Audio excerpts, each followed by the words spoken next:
अस्सलाम वालेकुम।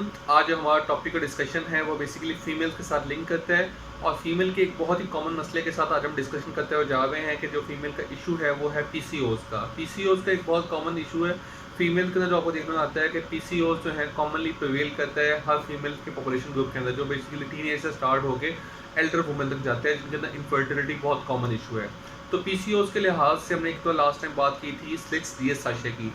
Slicks DS sachet available होते हैं डबल स्ट्रेंथ में, जो हमने लास्ट टाइम डिस्कस किए थे और उनके फ़ायदे बताए थे। आज हम जो टॉपिक जो डिस्कस कर रहे हैं पीसीओज के रिगार्डिंग प्रोडक्ट जो हमारे पास अवेलेबल है वो है इनोमेल एफ। इनोमेल एफ एक बहुत ही यूनिक प्रोडक्ट है जिसके बहुत ही डिफरेंट इंग्रेडिएंट्स हैं, बाकी सारे तमाम ब्रांड्स अवेलेबल हैं मार्केट में। उसके अंदर हमें कॉमनली देखने आता है इनोफिलिक साशे हैं, रिमोना साशे हैं, स्लिक साशे हैं और साइटोल साशे हैं। उसके अलावा मोमफॉलिक हैं और बहुत सारे डिफरेंट साशेज हैं। लेकिन इनोमेल एफ एक बहुत ही यूनिक फॉर्मुलेशन है, इसीलिए आज हम आपका डिस्कस कर रहे हैं और बहुत ही कम लोगों को इसके बारे में पता होगा। इनोमेल एफ के अंदर बहुत डिफरेंट इंग्रेडिएंट्स डाले गए हैं, वेरियस इंग्रेडिएंट्स हैं जो बहुत ही यूनिक हैं। वो क्या क्या इंग्रेडिएंट्स हैं उसको हम डिस्कस करेंगे और पीसीओज के रिगार्डिंग वो कैसे हेल्पफुल हैं उसके बारे में हमारा डिस्कशन करने जा रहे हैं। तो इनोमेल एफ के अंदर जो फर्स्ट ऑफ ऑल डाला गया है वो है जी मायोनोस्ट्रोल। मायोनोस्ट्रोल के अंदर डाला गया है 2000 मिलीग्राम। सो बेसिकली मायोनोस्ट्रोल 2 ग्राम्स डाला गया है, 2000 मिलीग्राम इक्वल टू 2 ग्राम्स।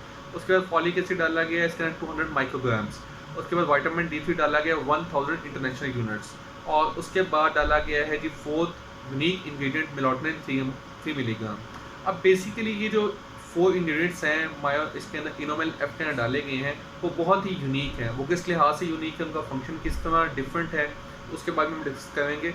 सबसे पहले इसकी प्राइस गाइड कर चलूँ आपको। प्राइस इसकी इनोमेल एफ की है 680 रुपीज़ पर पैक। पर साशे आपको कॉस्ट करेगा 68 रुपीज़ और पैक साइज इसका 10 साशे पर पैक।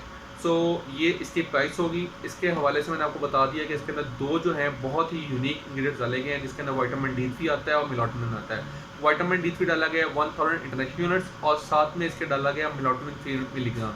इसको हम डिस्कस करेंगे और कंपेयर करेंगे बाकी डिफरेंट ब्रांड के साथ। लेकिन फर्स्ट ऑफ ऑल इसकी इंडिकेशन बताते हैं, इसके अंदर कौन कौन सी इंडिकेशन हैं जिसके लिए दी जाते हैं। पीसीओज के बारे में मैं बता देता था कि ये पॉलीसिस्टिक ओवरी सिंड्रोम का डील करते हैं, लेकिन उसके अलावा क्या क्या इसकी इंडिकेशन है जो उन्होंने मेंशन की हैं वो बताते हैं कि जी हम इरेगुलर मेंस्ट्रुअल साइकिल के लिए प्रमोट कर रहे हैं, मैच्योरेशन और क्वालिटी ऑफ एग्स के लिए प्रमोट कर रहे हैं, जिस तरह इंप्रूव करते हैं मैच्योरेशन को और क्वालिटी ऑफ एग को, ताकि इनफर्टिलिटी ट्रीट हो सके। उसके साथ साथ इनफर्टिलिटी के ट्रीटमेंट हम दिए जा सकते हैं। प्रीनेटल केयर बेसिकली कहते हैं कि फीमेल जो प्रेगनेंट्स होती हैं और अपने रूटीन चेकअप के लिए जाते हैं उसके अंदर भी दिए जा सकते हैं, ताकि पहले ही हम किसी इशू से पहले इसको दे दें, जिसे हम कहते हैं प्रोफिलैक्टिक यूज़। उसके अलावा डायबिटिक न्यूरोपैथी, जिन बंदों के अंदर शुगर होती है मेल या फीमेल जिनका डायबिटिक न्यूरोपैथी है। डायबिटिक न्यूरोपैथी कहते हैं कि हम नर्व्स के अंदर जो है बेसिकली एक परमानेंट डैमेज रहता है, जिसके अंदर कॉमनली देखने आता है कि डायबिटीज़ वाला पेशेंट कहता है कि मुझे पाँव में सुइयाँ चुभती महसूस हो रही हैं या पाँवों के अंदर जलन महसूस हो रही है, तो उसके लिए भी दे सकते हैं। तो किसी भी डिले किए बगैर इसके हम मैकेनिज्म की तरफ जाएंगे। इसके अंदर जो मायोनोस्ट्रोल है इसका फंक्शन बेसिकली ये है कि ये आपके अंदर SHBG को बढ़ाता है। SHBG क्या होता है? SHBG एक सेक्स हार्मोन बाइंडिंग ग्लोबुलिन है। इसका बेसिकली एब्रिविएशन या मुखफ़्फ़फ़ ये है कि SHBG। तो ये जो सेक्स हार्मोन बाइंडिंग ग्लोबुलिन जो है SHBG जो है, इसका फंक्शन बेसिकली ये होता है कि फीमेल्स के अंदर एक बहुत ही इसका वाइटल रोल होता है। वो वाइटल रोल ये है कि फीमेल्स के अंदर जितनी भी एंड्रोजन प्रोडक्शन हो रही है और उसके अंदर फॉर्मेशन हो रही है टेस्टोस्टेरोन की और डीहाइड्रोएपिएंडोस्टेरोन की, उन दोनों को यूटिलाइज करना है और उसकी जो वेरिएशन है ब्लड के अंदर कितनी उसकी अमाउंट होगी उसको डील करते हैं SHBG। और साथ ही साथ एस्ट्रोजन हार्मोन है उसकी भी बेसिकली अमाउंट को रेगुलेट करना है SHBG ने। तो जब SHBG जो है वो डीरेगुलेट हो जाएगा या डाउन रेगुलेट हो जाएगा तो उसके अंदर से पीसीओज के इशू आएंगे। तो फर्स्ट ऑफ ऑल ये SHBG जो है सेक्स हार्मोन बाइंडिंग ग्लोबुलिन उसको इंक्रीज करता है। साथ ही साथ ये शिफ्ट लाता है FSH और LH की रेशो में, फॉलिकल स्टिमुलेटिंग हार्मोन और ल्यूटिनाइजिंग हार्मोन की रेशो को शिफ्ट करता है। जब ये शिफ्ट करेगा तो उससे पीसीओज के जो भी इश्यूज आ रहे हैं वो ट्रीट हो जाएंगे। उसके साथ ही साथ बेसिकली इसके अंदर डिफरेंट इंग्रेडिएंट्स हैं जिसमें विटामिन D3 और मेलाटोनिन है। उसके बहुत ही एडिक्टिव फीचर्स हैं, जिसके अंदर ये है कि जो विटामिन D3 है वो देखा जाता है कि पीसीओज के पेशेंट के अंदर बहुत ज़्यादा कमी हो पाई जाती है विटामिन D3 की, जिसकी वजह से एग मैच्योरेशन नहीं हो रही होती या फॉलिकल मैच्योरेशन नहीं हो रही थी। तो ये एग फॉर्मेशन के अंदर विटामिन D3 अपना यूनिक रोल प्ले करता है। और साथ ही साथ विटामिन D3 जो है ये बेसिकली आपके अंदर कैल्शियम अब्जॉर्प्शन के लिए भी यूटिलाइज हो रहा होता है। तो विटामिन D3 में हमने एक कंप्लीट वीडियो बनाई हुई है जो हमारे चैनल पर मौजूद है, अगर आप वो चाहें तो वो वीडियो देख जाते हैं और विटामिन D3 के बेनिफिट्स जान सकते हैं। उसके अलावा इसके जो बेनिफिट्स ये हैं इस प्रोडक्ट के, ये आपके अंदर इंसुलिन की डिसेंसिटाइजेशन करते हैं। इंसुलिन की डिसेंसिटाइजेशन का मतलब ये है कि इंसुलिन के जितने भी इश्यूज आते हैं, इंसुलिन जो है बेसिकली यहाँ बॉडी में एब्जॉर्ब नहीं हो पा रही होती, इंसुलिन की प्रोडक्शन इंक्रीज हो चुकी होती है लेकिन इंसुलिन यूटिलाइज नहीं हो पा रही होती, तो इसको हम बोलते हैं उर्फ आम में इंसुलिन रेजिस्टेंस। तो इंसुलिन रेजिस्टेंस में ये बेसिकली माइनोस्ट्रोल इन्वॉल्व होता है, और साथ ही साथ माइनोस्ट्रोल के विटामिन D3 अपना एक यूनिक रोल प्ले करता है, जिसको हमने डिस्कस किया था विटामिन D3 की वीडियो में भी। और यहाँ पे बताते चले हैं विटामिन D3 आपको बहुत ज़्यादा इंसुलिन रेजिस्टेंस के अंदर हेल्प आउट करता है। तो ये बेसिकली कॉमनली यहाँ पे यूज़ हो रहा है विटामिन D3 इसलिए कि इंसुलिन रेजिस्टेंस को भी ओवरकम करने में हेल्प आउट करेगा, और जो PCOS की main cause he insulin resistance होती है, तो उसको यहाँ विटामिन D3 डील करेगा।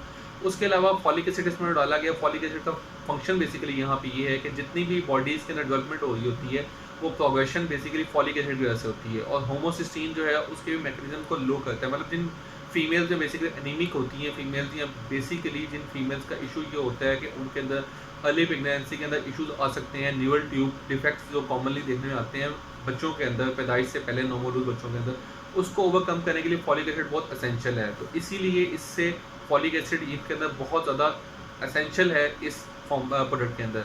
उसके साथ साथ फीमेल्स के अंदर जो एनीमिक फीमेल्स हैं, पेशेंट्स हैं, उनके लिए भी ट्रीट करने के लिए फॉलिक एसिड एक अच्छी चीज़ है। उसके साथ साथ हम इसके अंदर देखते हैं कि जो इंग्रेडिएंट डाला गया है वो है मेलाटोनिन। अब मेलाटोनिन क्या हार्मोन है? बेसिकली हमारा जो मेलाटोनिन है वो एक नेचुरल हार्मोन है।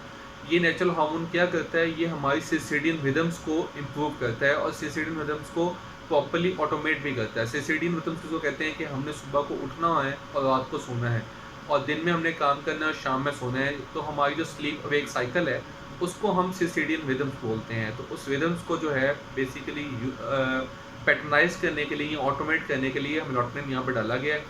जितने भी PCOS वाले पेशेंट होते हैं उनके अंदर इशू ये आता है कि वो कॉमनली रात को सो नहीं पाते, उनको सोने में मसला आता है। तो ये जो मसले हैं वो ख़त्म हो जाएंगे क्योंकि मेलाटोनिन इस प्रोडक्ट में डाला गया है, तो वो रात को इजीली सो सकते हैं। इसीलिए इस प्रोडक्ट को आपने रात के टाइम ही इंटेक करना है, मॉर्निंग में इंटेक नहीं करना है। साथ ही साथ मेलाटोनिन जो है वो एंटीऑक्सीडेंट अपनी एक्टिविटी परफॉर्म करते हैं। एंटीऑक्सीडेंट एक्टिविटी परफॉर्म करने की वजह से जो ओवेज के अंदर जो इश्यूज़ आ रहे हैं वो सब के सब इश्यूज़ ट्रीट हो जाते हैं एंटीऑक्सीडेंट एक्टिविटी के साथ, और एग फॉर्मेशन जो है वो प्रॉपरली होती है, और जो ओसाइट की मैच्योरेशंस हैं वो कंप्लीट होती हैं। तो इसका जो मेलाटोनिन का रोल है वो ड्यूअल रोल है। एक तो आपको स्लीप वेक साइकिल में हेल्प आउट करता है, और साथ ही साथ में एंटीऑक्सीडेंट एक्टिविटी देता है आपके फीमेल्स की एग फॉर्मेशन साइट ओवेज के ऊपर। और स्टडीज़ जो कंडक्ट की हैं उसके अंदर देखा गया है कि अगर मेलाटोनिन दिया जाता है माइनोस्ट्रोल के साथ और साथ में फॉलिक एसिड के साथ, तो 40% चांसेस रेज हो जाते हैं प्रेगनेंसी बढ़ने के।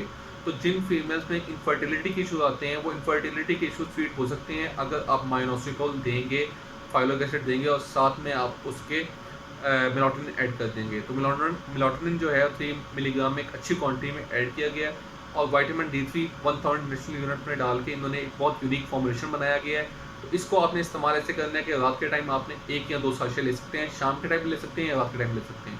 इसको अपने वाटर में मिक्स करके इस्तेमाल करना है, जिसकी वजह से आपको PCOS के मसले से छुटकारा पा सकते हैं। PCOS के अंदर जो कॉमन अलामतें हैं उसको मैं डिस्कस करता चलूँ, जो कॉमनली आप इससे छुटकारा पा सकते हैं वो अमूमी तौर पर कौन कौन सी अलामतें हैं, जिसके अंदर थिनिंग ऑफ हेयर्स है। थिनिंग ऑफ हेयर्स हम किसे कहते हैं कि फीमेल्स के अंदर बाल बहुत जल्दी टूटने लग पड़ते हैं और बालनेस स्टार्ट हो जाती है। जो आगे वाले बाल हैं वो बेसिकली झड़ना शुरू हो जाते हैं, तो फीमेल्स को इशू होता है PCOS की वजह से। तो ये इशू इससे इनोमेलेफ यूज़ करने से ख़त्म हो जाएगा। साथ ही साथ फीमेल्स में इशू आता है एक्नी का। जो एक्नी का इशू है वो भी ख़त्म हो जाएगा जो फीमेल के अंदर हो रहा होता है। उसके बाद वेट मैनेजमेंट का इशू आता है। आपका जो BMI है वो रेज हो चुका होता है, आपके अंदर मोटापा बढ़ चुका होता है, तो मोटापे का मसला भी ख़त्म हो जाएगा इस प्रोडक्ट को यूज़ करने के से।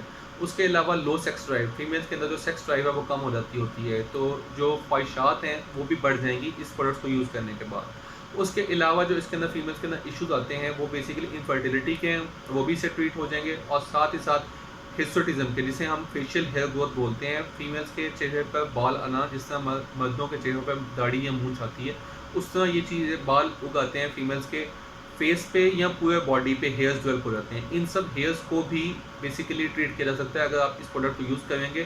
तो इस प्रोडक्ट से ही आपके जो बाल उग रहे हैं, आपकी बहुत जगहों पे निकल रहे हैं या फेस पे आ रहे हैं, तो हिस्टोटिज्म जो है इसको कॉमनली ट्रीट किया जा सकता है। तो ये थी आज की वीडियो। अगर आपको पसंद आए तो लाजमी लाइक कीजिएगा, और इसको आप अपने जानने वालों के साथ शेयर करें जिनको PCOS के इशूज़ हैं, और कोई भी क्वेश्चन हो तो आप कमेंट्स में लाजमी पोस्ट करें। Thank you very much, so nice of you.